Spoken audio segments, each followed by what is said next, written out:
O preço do arroz dobrou. A carne virou luxo. O salário parece piada. E o que mais dói é ver gente boa desistindo. Pais que um dia acreditaram no trabalho, agora se perguntam se vale a pena continuar. Mas o que acontece com um homem quando o país o empurra até o limite? Essa é a história de um deles. E talvez seja a sua também. O nome dele era Eduardo, um homem comum, desses que passam despercebidos no trânsito, mas sustentam o país nas costas.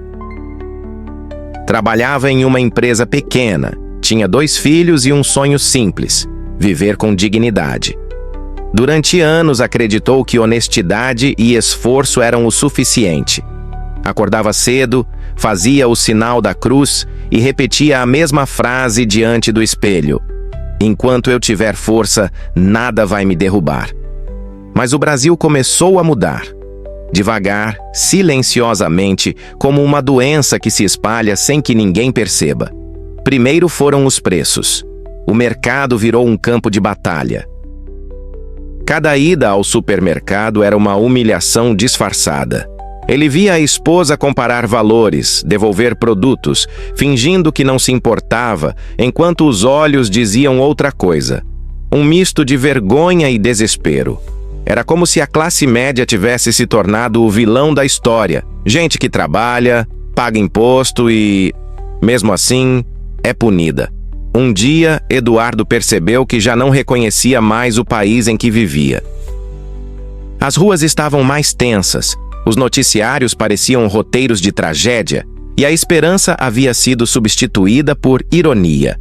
No trabalho, um colega disse rindo: "Cara, relaxa. Todo mundo dá um jeitinho. É o Brasil, irmão." E aquela frase ficou martelando na cabeça dele. Todo mundo dá um jeitinho.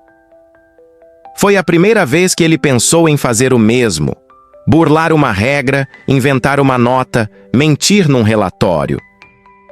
Afinal, quem ainda joga limpo num país que premia o esperto e pune o honesto?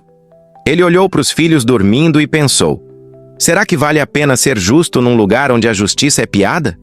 Mas naquele momento, como um eco vindo do passado, ele ouviu a voz do pai. Um homem simples, mas com uma moral inquebrável.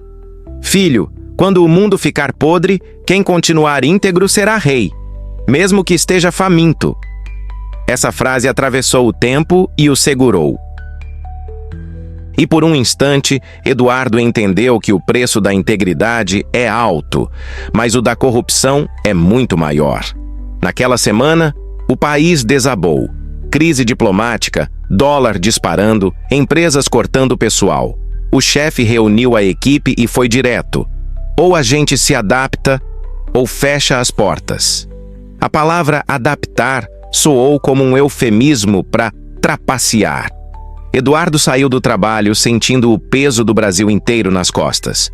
Ligou o rádio no carro e só ouviu caos. Corrupção, polarização, promessas vazias. Era como se o país inteiro tivesse esquecido o que é certo. Em casa, o silêncio era denso. A esposa tentava esconder as contas. Os filhos pediam o que não dava para comprar.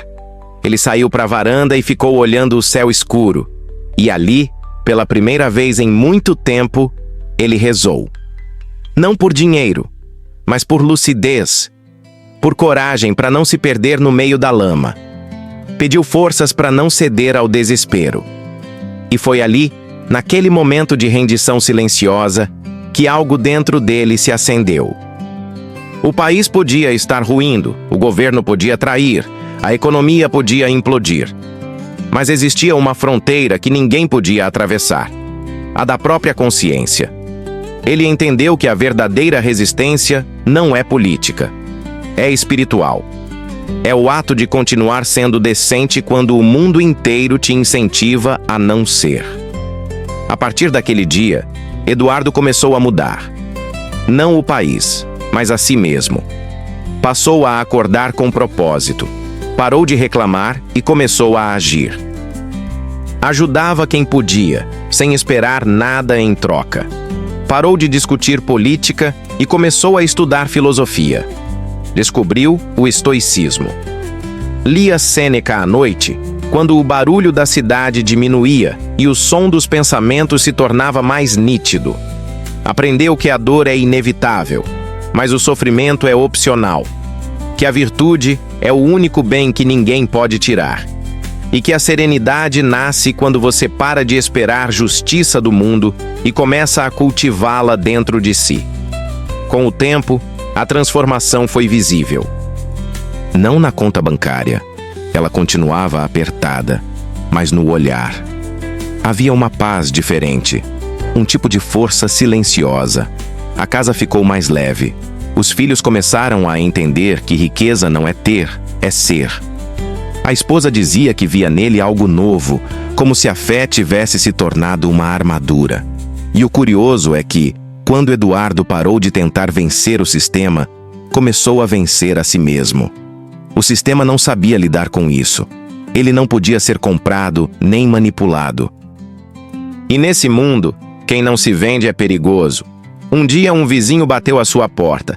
Desesperado, empresa à beira da falência. Queria conselhos, uma saída fácil.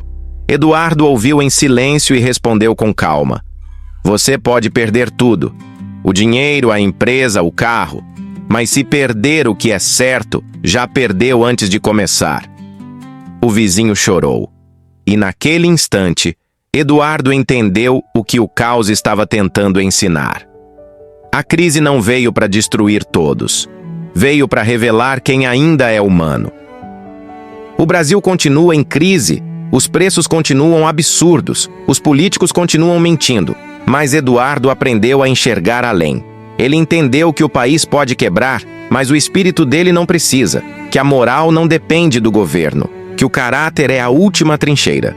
Hoje, quando sai para trabalhar, ele ainda sente o peso do tempo, mas não o desespero.